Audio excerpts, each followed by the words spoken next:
누구나 잠을 잘 때 꿈을 꿉니다. 다만 어떤 꿈은 기억되지 않을 뿐입니다. 잠자는 동안에는 뇌의 기억 메커니즘의 기능을 멈추기 때문에 깨어날 때 언저리의 내용들만 어렴풋이 기억이 나는 것입니다. 꿈은 흘러로 꾼다고 합니다. 하나님은 전도서 5장 3절에 일이 많으면 꿈이 생기고 말이 많으면 우매자의 소리가 나타나라고 뜻을 생각해 보시기 바랍니다. 꿈속에서 특별히 강렬한 색깔을 경험하지 않으면 대부분 꿈이 흑백이라고 생각합니다. 이는 색깔을 기억하지 못할 뿐이지 꿈이 흑백인 것은 아닙니다.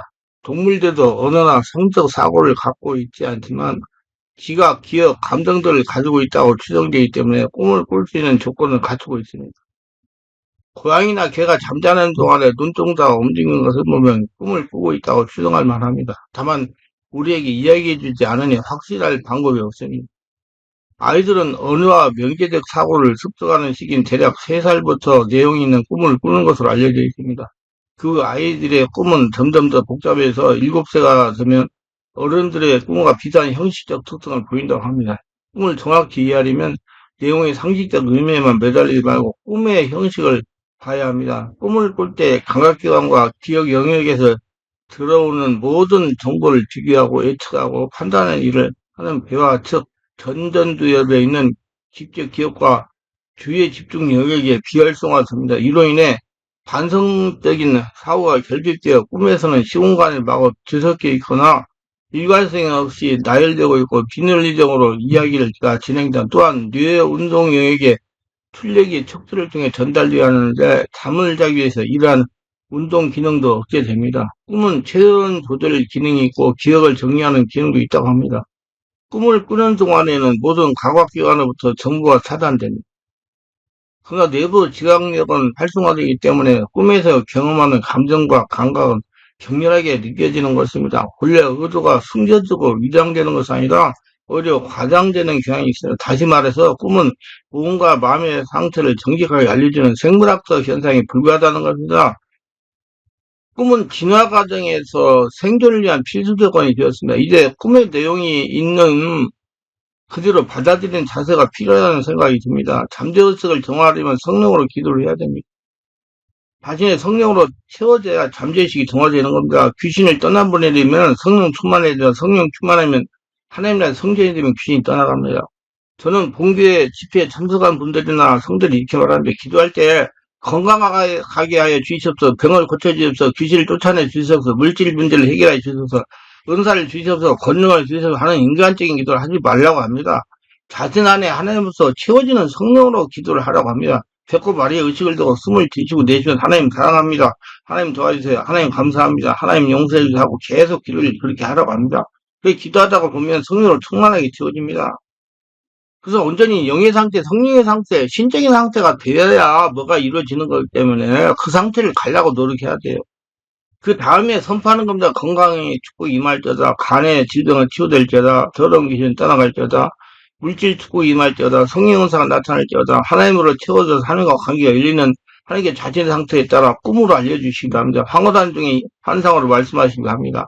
다른 사람을 통해서 알려주기도 합니다. 눈으로 보이는 보증의 역사를 말씀하기도 합니다. 문제는 자신이 안에 하나님으로 채워지는 것이 중요합니다. 하나님과 성전이 되는 것은 중요하다는 거예요.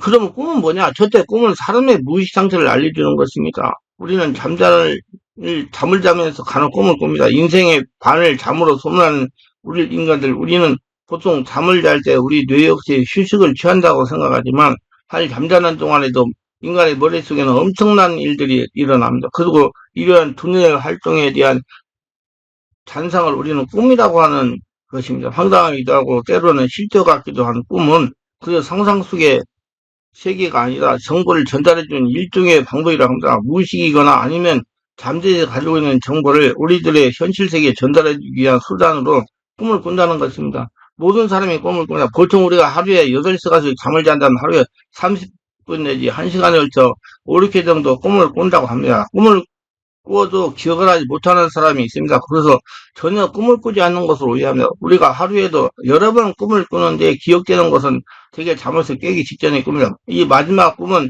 여러 가지 꿈을 하나로 요약해주는 중요한 꿈이라고 볼 수 있습니다. 심층 심리학에 따르면 꿈은 우리가 잠잘 때 우리 의식이 힘이 약해진 틈을 타서 의식이 수면으로 떠오르는 무의식의 내용입니다. 그렇기 때문에 우리는 꿈을 통해 우리 자신의 무의식을 잘 이해할 수가 있게 됩니다. 우리가 꿈을 무시하면 우리의 심층 심리를 알 수 없어요. 그래서 무의식과 의식이 하나로 통합하는 자기 실현의 길을 상실하게 됩니다. 꿈은 우리 심층 이해하고 통합하는 데 도움을 줍니다. 꿈은 하나님께서 우리에게 메시지를 전달해서 우리가 소통할 수 있는 하나의 방식입니다. 우리 인생의 중요한 고비에서 꿈을 통해 하나님 음성을 듣습니다. 우리는 꿈 해석을 통해 하나님과 더 깊은 관계를 맺을 수 있습니다.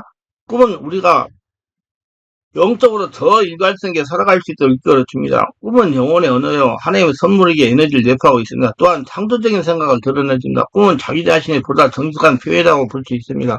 그렇기 때문에 꿈을 무시하면 자기 실현의 기회를 상실하게 됩니다. 우리는 꿈을 꿈뿐 아니라 자기 바르게 해석해야 됩니다. 해석되지 않은 꿈은 읽지 않은 편지와도 같습니다. 우리는 꿈을 해석함으로써 우리를 치유하시고 이루하시는 하나님을 만나게 합니다. 의식과 무의식의 통합을 깨할 수 있습니다. 우리 내면의 결함을 알게 되고 그걸 수정할 수 있는 인내를 받습니다. 부정적인 자아상을 벗고 긍정적인 자아상을 갖게 됩니다. 잘못되고 병든 인간관계를 바로 잡게 됩니다. 하나님의 성전으로 살아가게 합니다. 불안과 공포의 뿌리를 보고 사랑과 평안의 신뢰를 회복하게 됩니다. 인생의 전환기를 지날 때 경의와 안내를 받음으로 추락하지 않게 되면 지금까지 깨닫았던 엄청난 에너지의 근원을 만나게 됩니다. 숨어있는 에너지를 끌어낼 위기를 슬기롭게 극복하게 됩니다. 창조적인 지혜와 통찰력을 얻게 됩니다. 인생에서 더욱 중요한 것이 무엇인지 알게 되는 분별력이 생깁니다. 더 이상 방황하지 않고 인생의 궁극적 목적을 향해 나아가게 됩니다. 하나님의 뜻에 보다 의식적으로 참여하게 됩니다. 둘째, 꿈은 잠재의식의 마음을 나타내주는 전달 수단입니다. 꿈은 정확하게 미래를 암시합니다. 좋은 꿈은 좋은 암시를 주고 반대로 좋지 않은 꿈은 어려움을 뜻합니다. 꿈은 미래의 정보를 전달해주는 영적인 현상이지만 심리 상태에 따라 크게 좌우됩니다. 꿈에 있어서 가장 중요한 것은 어떤 꿈을 꾸느냐보다도 꿈의 내용이 얼마나 현실로 나타나 중요합니다. 실제적으로 흉한 꿈을 꿔도 아무 일도 없는 경우가 많습니다. 꿈을 마음과 정신에 큰 영향을 받기 때문이며 스트레스를 받게 되면 나쁜 일이 일어나지 않아도 나쁜 꿈을 꾸게 됩니다. 가령 회사에서 큰 스트레스를 받으면 퇴사를 하는 꿈을 꾸게 됩니다. 또 꿈에 자주 꾸느냐 그렇지 않느냐에 따라서 꿈의 기능을 크게 차이가 납니다. 꿈을 자주 꾸는 사람과 자주 꾸지 않는 사람의 경우 같은 꿈을 꿔도 해석이 크게 다릅니다. 꿈을 자주 꾸는 사람은 대수롭지 않은 일이 발생하는 데에도 흉몽을 꿉니다. 반대로 꿈을 잘 꾸지 않는 사람은 흉몽을 꾸게 되면 좋지 않은 일이 발생할 확률이 높습니다. 우리는 종종 남에 대한 꿈을 꾸는데 이런 꿈을 해석하는 데 조심해야 됩니다. 이런 꿈은 타인에 관한 정보를 알려주는 꿈이라기보다 꿈꾼 자신의 내면에 숨어있는 또 다른 인격에 관한 정보를 알려주는 꿈일 수가 있습니다. 사실 남에 대한 꿈을 대부분 꿈꾼 자신에 관한 꿈입니다. 우리 내면에 여러 인격들이 있습니다. 우리 안에 건방지고 고집불통의 인격이 있을 수 있습니다. 상처 입은 어린아이 인격이 있을 수 있습니다. 남을 감싸주고 보살피는 인격이 있을 수 있습니다. 자신이 제의하고 교만한 인격이 있을 수가 있습니다. 이런 인격들이 우리 내면에 뒤엉켜 살고 있습니다. 우리는 이런 내면의 인격들과 성숙해져야 됩니다. 이런 인격들이 꿈에서 타인의 모습으로 나타나기 때문에 한 중년 남자가 꿈을 꿨어요. 꿈에서 그는 호숫가를 거닐었어요. 호수 안을 들여다보니까 돌 아래에 다슬기들이 소곤소곤 거리고 있었습니다. 호수 안에 훤히 다 보이는데 한쪽을 보니 수임이 나고 약간 늙고 좀 고집스러워 보이는 개가 유유히 헤엄을 치고 있습니다. 다른 쪽을 다소 못생긴 동물이 놀고 있어서 저쪽에서는 너무 귀여운 곰돌이 푸와 같은 동물이 사랑스럽게 움직이고 있었습니다. 그때 갑자기 파도가 치면서 주름이 엄숙해서 평화롭게 하던 호수 안은 순식간에 살기가 간절했습니다. 그는 아까 보았던 귀여운 동물은 죽음 직전이라는 것을 직감적으로 느끼고 비명을 질렀습니다. 아니나 다를까 몇 후에 검푸른 파도가 일렁거리더니 한순간에 호수안은 핏물로 가득했습니다. 악어가 그 귀여운 동물들을 덮친 것이었습니다. 그러나 악어는 거기서 멈추지 않고 호숫가를 거니던 사람들에게 덤벼들었습니다.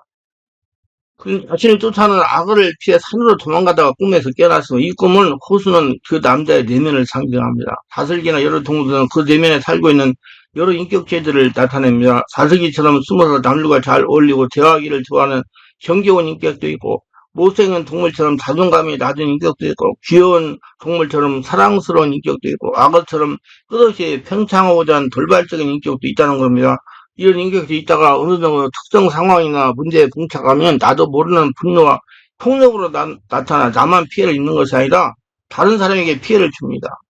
우리 내면에 있는 이런 인격들을 잘 파악, 치감으로써 우리 자신의 분열을 방지하고 조화로운 통합을 이룰 수 있는 것입니다. 꿈에서 잘하는 사람이 등장하면 그 사람의 특성에 어울리는 꿈꾼 사람의 성품을 찾아봐야 됩니다.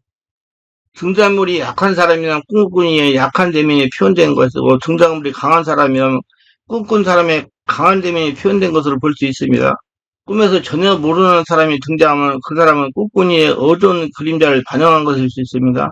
그림자는 무의식 내면에는 억압적인 격으로 불안하고 두려운 존재로 등장하기도 하지만 강하고 적극적인 존재로 등장하기도 합니다. 꿈꾸느라 그림자를 인정하고 용납하면 그 그림자는 긍정적인 조력자가 될 수 있지만 무시하고 억압하면 위협적인 세력이 됩니다. 무의식 속에 억압되어 있는 과거의 상처를 회상시켜주는 꿈도 있습니다. 우리는 이런 꿈을 통해서 치유를 받아야 할 과거의 상처가 있다는 걸 깨닫게 해줍니다. 최근 경험한 일이 꿈으로 재현되는 경우도 있습니다. 꿈에 싸움을 자주 하는 꿈을 자주 꿀 수도 있습니다. 사람과 다툰다든지, 사람을 잘 때린다든지, 잘 맞는다든지 하는 꿈을 꾸기도 합니다. 욕설을 하고 싸운다든지 하는 꿈들을 자주 꾸는 경우가 있는데, 이런 꿈은 자기 무의식에 심겨진 분노의 상처를 말해주는 것입니다. 하나님께서 자기 안에 분노의 상처를 고치라고 알려주시는 것입니다. 성령이 지배하여 분노의 상처를 찾아서 고쳐야 됩니다. 풀어야 됩니다. 인정해야 고쳐져요. 잘났다고 그러면 안 돼요. 자기가 분노가 없다 그러면 안 돼요. 자기를 볼 줄 아는 눈을 열어야 됩니다. 시를 지나면서 꿈을 잘 꾸는 내용이 무엇인지 알아볼 필요가 있습니다. 그리고 우리의 갓 지난 일인데 꿈에 나타나면 그 일을 곰곰이 되새김질 필요가 있습니다.